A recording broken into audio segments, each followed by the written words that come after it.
Unfortunately, we have experienced several different kinds of death in our immediate family in the last 3 years.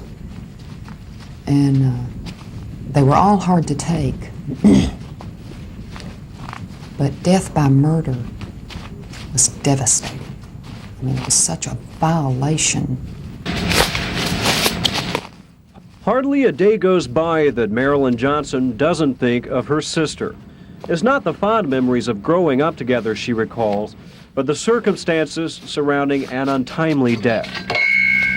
She and the defendant at the time were in her apartment and apparently had gotten into an argument, and he picked up a garment and tied a knot in it and strangled her to death.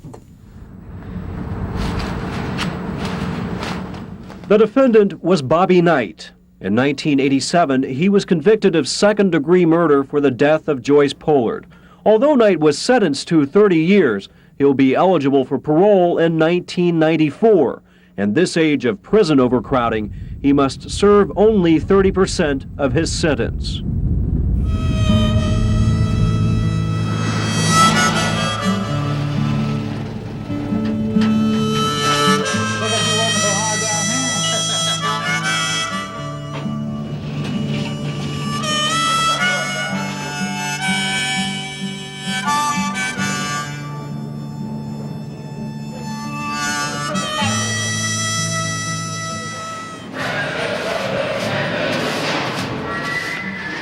In the last 9 years, I saw plenty of people come in and had violent charges. That gets less time than I got, and they get out within 2 or 3 years.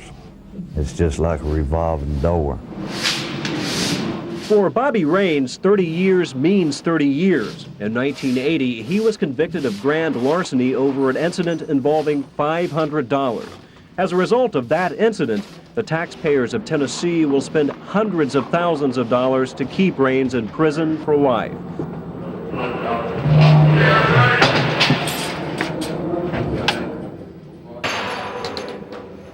Ordinarily, grand larceny wouldn't carry such a stiff penalty, but Raines had 3 prior felony convictions. Although they were nonviolent property offenses, in the eyes of the state, that qualifies him as a habitual criminal, a classification that carries a life sentence.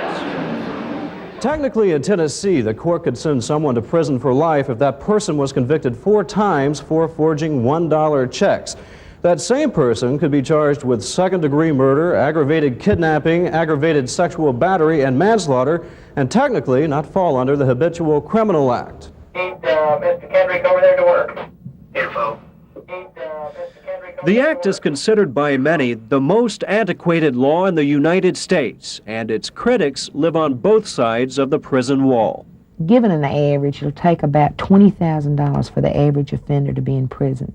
We could send that person to Harvard for $20,000 a year. So there has to be a better remedy than just locking them up. Whatever that remedy may be, it makes no difference to Bobby Raines. He's already been sentenced and will continue to watch other inmates come and go for the rest of his life. Brad Woodard, Channel 5 Eyewitness News.